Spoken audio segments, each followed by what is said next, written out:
Hey, this is John Carlos. I'm here with a look at the NECA Simpsons The Who action figures. Now, Playmates had already done their really well-received Simpsons toy line, and then McFarlane took their stab at it. So to me, there wasn't a lot of territory left for NECA to dive into. When they did their Series 1 of 25 years of greatest guest stars, I wasn't terribly impressed, because, like, what the hell is anyone going to want to do with a Kid Rock Simpsons figure? Like, some of them are neat, but, like, you know, Tom Hanks, like, what are you going to do with it? It's just a little guy that looks like Tom Hanks in a suit. But when they did the Who series, that got me excited because I'm way more interested in the Who than I am in like a Kid Rock figure. The Who's actually one of my all-time favorite bands. In fact, in a fantasy little world, I wish there was a Keith Moon figure in this. But of course, Keith Moon was not in the episode A Tale of Two Springfields. He was dead. But we're lucky because John Entwistle was in the episode, and then he died like 2 years later, so at least we get a John Entwistle action figure out of this. Alright, each figure came with one individual twist tie that was very easy to pull off and take the figure out. I will point out that with some action figures, and like these figures, there's a little bit of like factory oil or packaging grease on the figures that I had to wipe down when I took them all out. But let's start off with the actual figures themselves. They do have really good feet stabilization, at least John and Pete do. Roger Daltrey has a little bit of a lift gap right there underneath his right foot, but even though he seems a little wobbly, he does actually stand quite well. Now let's dive into the individual figures themselves. Now I looked at a lot of Roger Daltrey's before I picked this one out, because one of the things that I'm seeing with these NECA Simpsons figures is the paint on them, for the most part, is all over the place. I picked a good one here, don't get me wrong, but it took me a while to find a good one that had eyebrows where the paint stayed onto the eyebrow sculpt, and that didn't have just random paint lines everywhere. I'm seeing this, especially with Roger Daltrey's. I saw like 8 of them, and they all had like dots and lines just all over the place, and some of them had weird gunk in the hair, but this one's got really good hair. At least it's very well sculpted too. And the paint on his face is pretty clean. I'm really happy with that, but be on the lookout for like googly eyes or the white bleeding over onto the skin a bit. I lucked out with a good one though. Also be on the lookout, man, his shirts, the red lines, you can even see it doesn't really line up with the sculpted lines right here, but there are some that have black streaks all over. But let's look at the sculpt of the pants. The shoes are very well painted. I mean, I think for the most part, he's a good looking figure. It's fairly simple, but this microphone fits in his hand quite easily. One of the things that really disappoints me though, and really irritates me when I was looking at these in the store, is you could see like this seam going up along the back of his jaw and neck right there. Right across his mouth, going up across his lip, is a seam, like from where they've sculpted it and then made a mold and then pressed more from there. I hate that you can see that this seam going across his face. It's more noticeable in some other figures. I also picked one that had the least noticeable edge seam line going across there. But why you would make these figures so that you have a seam going across their face is just really baffling to me. Because it's noticeable on every figure and it's really annoying. I don't know why they would do that.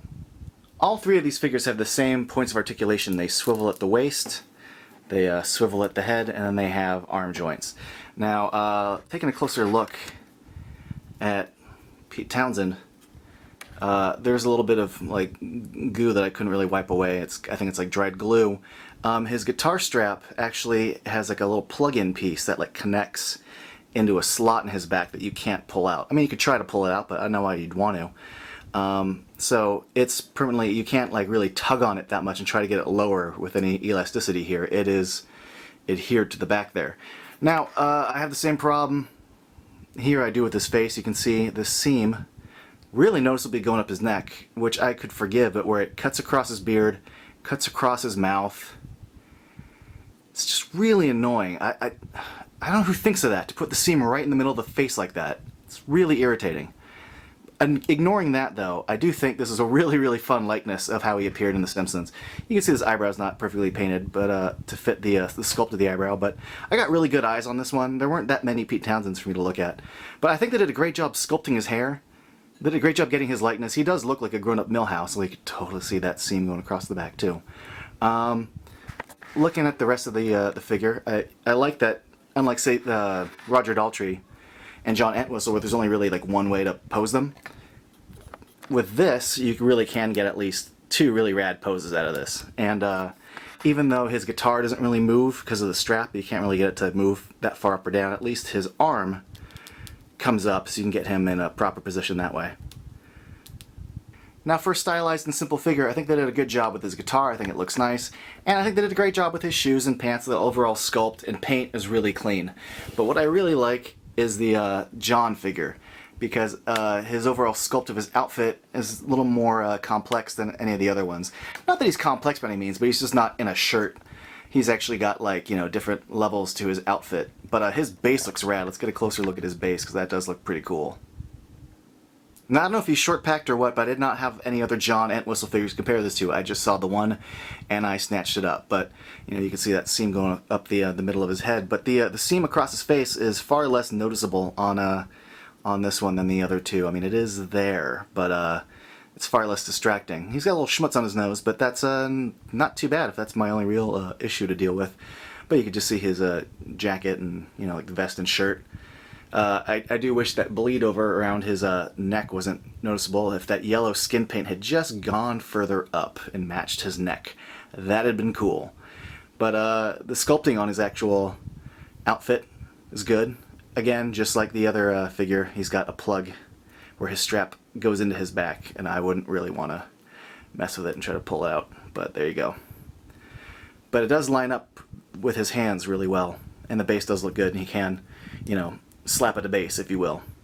Now, I will not be reviewing the other figures in Series 2, like Lucy Lawless, Mark Hamill, Tony Hawk, Britney Spears, Maggie Simpson, and that's because I'm not really interested in too many of the NECA Simpsons figures. I'm really just interested in these Who figures. And that's because the Who was one of my all-time favorite bands, and I never thought I'd see the day where they make action figures of them.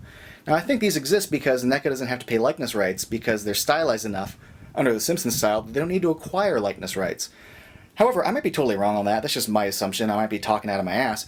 All I know is I'm really glad these exist. Now, I might have talked some smack about how random and arbitrary this toy line is, but as much as I like these Who figures, I'm sure there's someone else out there who totally wants, like, a Mark Hamill in a blue button-up shirt. It's a very niche line. I'm really surprised it exists because it doesn't have a huge appeal.